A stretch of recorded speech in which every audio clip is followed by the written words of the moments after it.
భూతద్దాలు ఉందో లేదో చూడాలంటే నీ నడుముని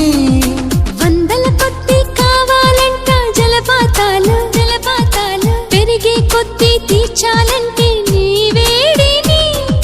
లెక్కకు మించి జరగాలమ్మ మొదటి రాత్రులు